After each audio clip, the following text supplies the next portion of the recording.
Hello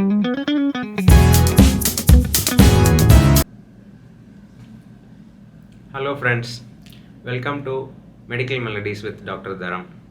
so ரொம்ப நாள் கழித்து மீட் பண்ணுறோம். அதுவும் ஒரு முக்கியமான ஒரு அப்டேட்டோட மீட் பண்ணுறோம். ஸோ அக்டோபர் மாதத்தில் ரொம்ப முக்கியமாக நம்ம ஃப்ளூ காய்ச்சலை பற்றி இன்றைக்கி வந்து டிஸ்கஸ் பண்ண போகிறோம்.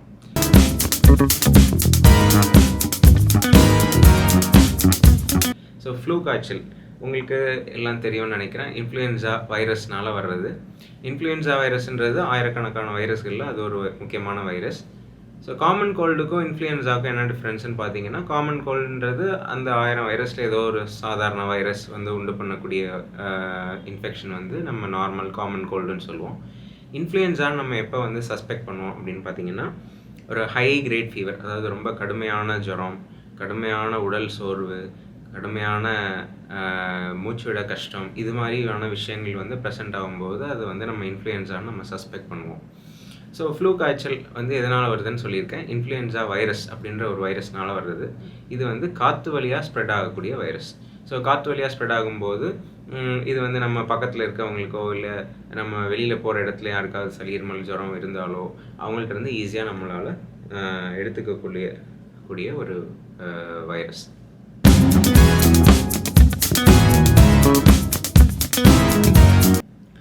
அடுத்தது இதில் வந்து என்னென்ன சிம்டமெட்டாலஜி, அதாவது தலையிலேருந்து கால் வரையும் என்னென்ன பிரச்சனைகள் வரலாம் அப்படின்னு பார்ப்போம். அடுத்தது ஸோ தலையிலேருந்து கால் வரையும் பார்த்தீங்கன்னா தலைவலி வரலாம், கடுமையான தலைவலி இருக்கலாம், அதே மாதிரி கடுமையான ஜுரம் இருக்கலாம். அதுவும் சம்டைம்ஸ் ஜுரம் இருந்ததை பேரஸ்டமால் கொடுத்துமே ஜுரம் குறையாத அளவுக்கு கடுமையான ஜுரம் இருக்கலாம். அடுத்தது தொண்டை வலி இருக்கலாம். அடுத்தது ரன்னிங் நோஸ் இருக்கலாம். அப்புறம் உடம்பு ரொம்ப அசதியாக இருக்கலாம், இருமல் வரலாம். அதே மாதிரி சில பேருக்கு கொமட்டல் வாந்தி வரலாம், வயிற்றுப்போக்கும் வரலாம். ஸோ இது எல்லாமே வந்து இன்ஃப்ளூயன்ஸாவோட ஒரு ப்ரெசன்டேஷன். ஓகே, அடுத்தது வந்து இது வந்து குழந்தைங்களுக்கு வரலாமா அப்படின்னா, குழந்தைங்களுக்கு தான் முக்கியமாக இந்த ஃப்ளூ காய்ச்சல்ன்றது வரும். அதனால தான் நம்ம இதை பற்றி நம்ம இன்றைக்கி டிஸ்கஸ் பண்ணிகிட்டு இருக்கோம். அதுவும் அது ஸ்கூலுக்கு போகிற குழந்தைங்களுக்கு ரொம்பவே இந்த ஃப்ளூ காய்ச்சல் வர்றதுக்கான வாய்ப்புகள் ரொம்ப ரொம்ப அதிகம். ஒரு குழந்தைகிட்ட இருந்து இன்னொரு குழந்தைக்கு ஈஸியாக அது வந்து பரவக்கூடியது. ஸோ செகண்டரி அட்டாக் ரேட்டுன்னு சொல்லுவோம். அதாவது ஒரு குழந்தைகிட்டேருந்து எத்தனை குழந்தைங்களுக்கு வரலான்னு பார்த்தீங்கன்னா, அது பல குழந்தைங்களுக்கு ஈஸியாக ஸ்ப்ரெட் ஆகக்கூடியது. மித்த வைரஸுகளை காட்டிலும் இந்த இன்ஃப்ளூயன்ஸா வைரஸ்ன்றது ஈஸியாக ஸ்ப்ரெட் ஆகக்கூடிய வைரஸ். ஸோ அதனால் அதோட இன்குபேஷன் பீரியடுன்னு பார்த்தீங்கன்னாலும் 1 to 2 days தான். அதாவது இன்றைக்கி யாருக்காவது சளி இருமல் இருக்கவங்கள்ட்ட நம்ம எக்ஸ்போஸ் ஆகணும்னு பார்த்தீங்கன்னா, நாளான்னைக்குள்ளார நம்மளுக்கே சளி இருமல் ஜுரம் வர்றதுக்கான அளவுக்கு அதோட இன்குபேஷன் பீரியட் வந்து ரொம்ப ஷார்ட் இன்குபேஷன் பீரியட்னு சொல்கிறோம்.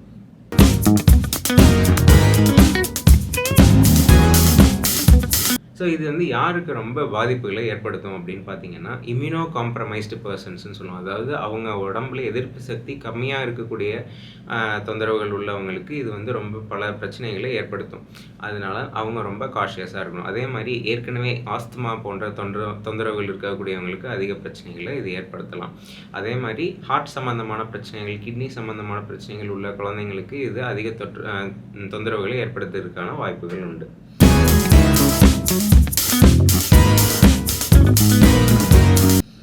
ஸோ எப்போ வந்து டாக்டரை பார்க்கணும்? இப்போ ஃப்ளூ காய்ச்சல்னு நம்ம சஸ்பெக்ட் பண்ணுறோம். ஃபீவர் இருக்குது, சளி இருக்குது, தலைவலிக்குது, கடுமையான உடம்பு அசதியாக இருக்குது. ஸோ எப்போ டாக்டரை பார்க்கணும் அப்படின்னா, ஃபஸ்ட்டு ஸ்டெப் நம்ம என்ன பண்ணணும், நம்ம முன்னவே சொன்ன மாதிரி ஜுரம் இருக்கிறதுக்கு நீங்கள் பேரஸ்டமால் எடுத்துக்கலாம். பேரஸ்டமால் எடுத்துக்கிறதோட முக்கியமாக நீங்கள் எடுத்துக்க வேண்டியது தண்ணி. ஹைட்ரேஷன் வந்து அதுதான் இம்பார்ட்டண்ட் விஷயம் இந்த ஃப்ளூ காய்ச்சலை பொறுத்தளவு.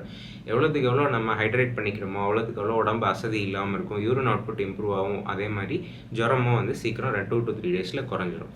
அது அப்படியுமே ஜுரம் குறையலை, இல்லை ரொம்ப மூச்சு விட கஷ்டமாக இருக்கிற அந்த மாதிரி தொந்தரவுகள் இருக்கும்போது உடனடியாக டாக்டரை கன்சல்ட் பண்ணணும். அதர்வைஸ் ஒரு 2 to 3 days வரையும் நம்ம ஃபீவர் கழித்து வெயிட் பண்ணி அது குறையலைன்னா டாக்டரை கன்சல்ட் பண்ணலாம்.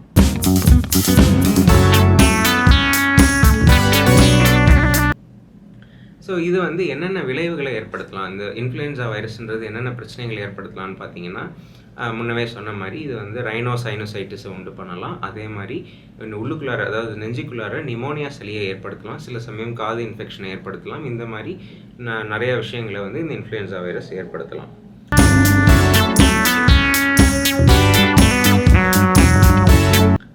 இதுக்கு வந்து என்ன ட்ரீட்மெண்ட்? ஸோ ட்ரீட்மெண்ட்டுக்கு முன்னாடி ஃபஸ்ட்டு என்ன வந்து இதுக்கு எப்படி இதை கண்டுபிடிக்கிறது அப்படின்றத பார்ப்போம். அதாவது மோஸ்ட்லி நார்மலாக இருக்கிற குழந்தைங்களுக்கு, அதாவது ஒன்றும் பெரிய சீரியஸான மூச்சு திணறலோ அந்த மாதிரி இல்லாத குழந்தைங்களுக்கு நம்ம இதை டெஸ்ட் பண்ணி கண்டுபிடிக்க வேண்டிய அவசியம் கிடையாது. சாதாரணமாகவே அது 2 to 3 டேஸில் சரியாயிடுச்சுன்னா அதை பற்றி நம்ம கவலைப்பட தேவையில்லை.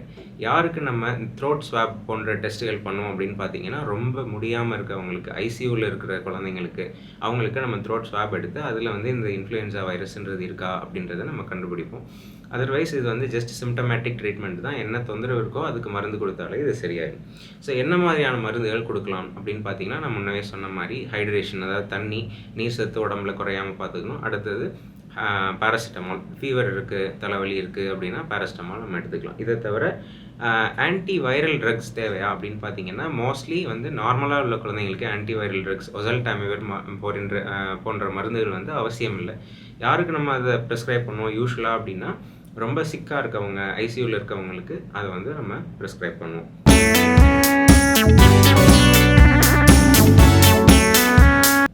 அடுத்த கொஸ்டின், ரொம்ப காமனாக கேட்குற கொஸ்டின் வந்து ஆன்டிபயோட்டிக்ஸ் வந்து இந்த இன்ஃப்ளூயன்ஸா வைரஸ் கிருமி தொற்றுக்கு கொடுக்கணுமா அப்படின்றது தான்.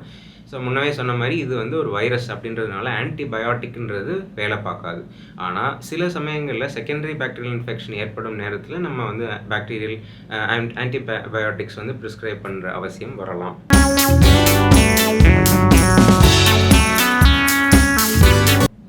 ஸோ வீட்டில் வந்து என்னென்ன ப்ரிகாஷன்ஸ் நம்ம எடுத்துக்கணும் அப்படின்னு பார்த்தீங்கன்னா, ஃபஸ்ட்டு விஷயம் முன்னவே சொன்னேன், இது வந்து காற்று மூலியமாக பரவக்கூடிய கிருமி அப்படின்னு சொல்லியிருக்கோம். ஸோ காற்று மூலியமாக பரவுறதுனால நம்ம முக்கியமாக ஃபாலோ பண்ண வேண்டியது காஃப் எட்டிக்வெட் அப்படின்னு ஒன்று இருக்குது.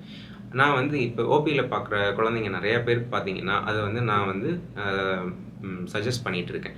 அது எப்படி அப்படின்னு பார்த்தீங்கன்னா, காஃப் எட்டிக்வெட்னா நம்ம இருமும்போது நம்ம வாய் வெளியிற அந்த ட்ராப்லெட் இன்ஃபெக்ஷன் சொல்கிறது, அது வந்து ஈஸியாக இன்னொருத்தருக்கு அந்த இன்ஃப்ளூயன்ஸாவை ஸ்ப்ரெட் ஆகும். ஸோ அதனால் நம்ம இருமும்போது என்ன பண்ணணும், எதர் கர்ச்சீஃப் வச்சுட்டு இப்படின்னு இருமலாம், இல்லாட்டி இந்த கையை வச்சு இப்படி மூடிட்டு இப்படி இருமலாம். இந்த 2 விஷயம் மூலியமாகவும் நீங்கள் வந்து இன்னொருத்தருக்கு உங்கள்கிட்ட இருந்து இருக்கக்கூடிய இந்த இன்ஃப்ளூயன்ஸா வைரஸ் வந்து ஸ்ப்ரெட் ஆகாமல் பார்த்துக்க முடியும். இது 2 இம்பார்ட்டண்ட் விஷயங்களை நீங்கள் ஃபாலோ பண்ணணும். அதே மாதிரி ஹேண்ட் ஹைஜீன் நம்ம முன்னாடியே டிஸ்கஸ் பண்ணியிருப்போம்.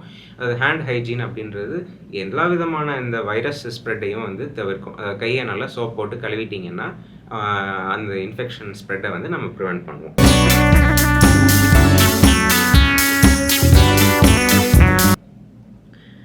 அதே மாதிரி அடுத்த இம்பார்ட்டண்ட் விஷயம் நான் பார்க்குறது என்னென்னு பார்த்தீங்கன்னா, இப்போ இன்றைக்கி வந்து ஃபீவர்ன்ட்டு கூட்டிகிட்டு வருவாங்க ஒரு குழந்தைய. அந்த குழந்தைக்கு மருந்து மாத்திரையெல்லாம் வாங்கிட்டு போவாங்க. நான் என்ன சொல்லுவேன், 2 நாள் ரெஸ்ட் எடுக்கட்டும்மா, அப்புறம் ஸ்கூலுக்கு அனுப்புங்க அப்படிம்பேன். ஆனால் அவங்க அடுத்த நாளே கூட்டிகிட்டு போய் ஸ்கூலுக்கு விட்டுட்டு கேட்டால், டாக்டர் அவங்களுக்கு அன்றைக்கி எக்ஸாம் இருந்தது, எக்ஸாம் எல்லாம் லீவ் போடக்கூடாது டாக்டர் அப்படின்னு எனக்கே அவங்க அட்வைஸ் சொல்கிறாங்க.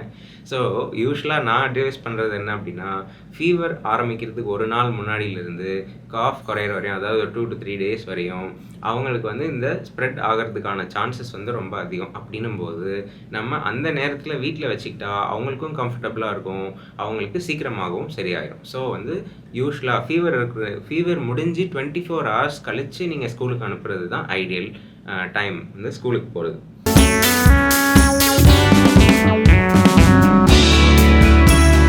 அடுத்தது நம்ம முக்கியமான இம்பார்ட்டண்ட் விஷயத்துக்கு வருவோம், ஃப்ளூ காய்ச்சலுக்கான வேக்சின்ஸ்ன்றது இந்த ஃப்ளூ காய்ச்சல் பொறுத்தவரை ரொம்பவே வந்து ஈஸிலி அவைலபிள் வேக்சினாக இருக்குது. அதே மாதிரி இது எடுத்துக்கிட்டால் அதோட எஃபிகேசின்றதும் ரொம்ப அதிகமாக இருக்குது.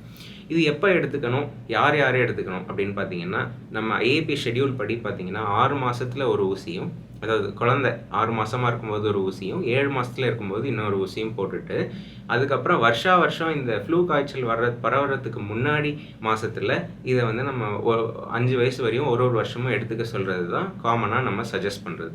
ஸோ ஃபஸ்ட்டு குழந்தை பிறந்து 6 மாதத்தில் ஒரு ஊசி, 7 மாதத்தில் ஒரு ஊசி, வருஷம் யூஸ்வலாக இந்த ஆகஸ்ட் செப்டம்பர் மாதத்தில் ஒரு ஊசி 5 வயசு ஆகிற வரையும். இதுதான் யூஸ்வலாக சஜஸ்ட் பண்ணுறேன். அதே மாதிரி யாருக்கு ஹை ரிஸ்க் இருக்கோ, அதாவது கார்டியாக் பேஷண்ட்ஸ், ஆஸ்துமேட்டிக் பேஷண்ட்ஸ், இவங்கெல்லாம் வருஷம் சாதாரணமாகவே இந்த ஃப்ளூ காய்ச்சல் ஊசியை ஒரு ஊசி ஒரு மாதத்துக்கு, அதாவது ஆகஸ்ட் மாதம் செப்டம்பர் மாதம் டைமில் ஒரு ஊசி வருஷம் எடுத்துக்கிறதுன்றது நல்லது.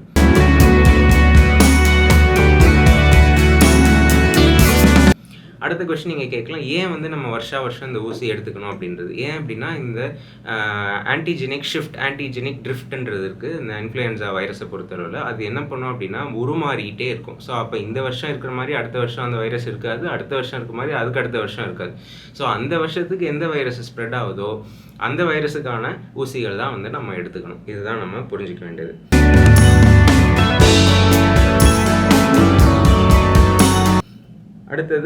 அடுத்த முக்கியமான கொஷின் கேட்குறாங்க. இப்போ நான் ஃப்ளூ காய்ச்சல் வேக்சின் போட்டுட்டேன், இப்போ எனக்கு 4 மாதம் கழிச்சு சளி பிடிக்குது, ஏன் எனக்கு அந்த ஃப்ளூ காய்ச்சல் ஊசி போட்டு எனக்கு ஏன் சளி வந்துச்சு, நீங்கள் தப்பாக ஊசி போட்டிங்களான்னு கேட்குறாங்க. அது அப்படி இல்லைங்க. 1000 கரெக்டான வைரஸ்க்கு நம்ம ஊசி போட்டுட்டு இருக்க முடியாது. ரொம்ப முக்கியமான சீரியஸான ப்ராப்ளம் ஏற்படுத்தக்கூடிய வைரஸ்களுக்கு மட்டும்தான் நம்ம ஊசி போடுறோம். அதில் ஒன் ஆஃப் த வைரஸ் வந்து இன்ஃப்ளூயன்ஸா வைரஸ். ஸோ அதனால் இன்ஃப்ளூயன்ஸா வைரஸுக்கான ஊசி போட்டால் மட்டும் சளியே பிடிக்காதுன்னு நீங்கள் நினைக்க முடியாது. இன்ஃப்ளூயன்ஸா வைரஸ் இல்லாத நிறையா வைரஸ்கள்னால சளி நம்மளுக்கு வரலாம். ஸோ மோஸ்ட் காமன் கொஷின்ஸ் வந்து இந்த வீடியோ லாகில் நம்ம டீல் பண்ணியிருக்கோம். ஸோ இதில் வந்து உங்களுக்கு ஒரு ப்ராடான ஐடியா கிடச்சிருக்கும்னு நினைக்கிறேன். உங்களுக்கு மேலும் எதுவும் டவுட்ஸ் இருந்ததுன்னா கமெண்ட் செக்ஷனில் தெரிவிங்க. என்னோட கண்டென்ட் உங்களுக்கு பிடிச்சிருந்ததுன்னா லைக் பண்ணுங்கள், ஷேர் பண்ணுங்கள், சப்ஸ்கிரைப் பண்ணுங்கள். நெக்ஸ்ட் டைம் ஒரு சூப்பரான ஒரு பாட்டோட வீடியோ அதே மாதிரி மெடிக்கல் கண்டென்ட்டோட உங்களை மீட் பண்ணுற வரையும் டாடா பாய் பாய்.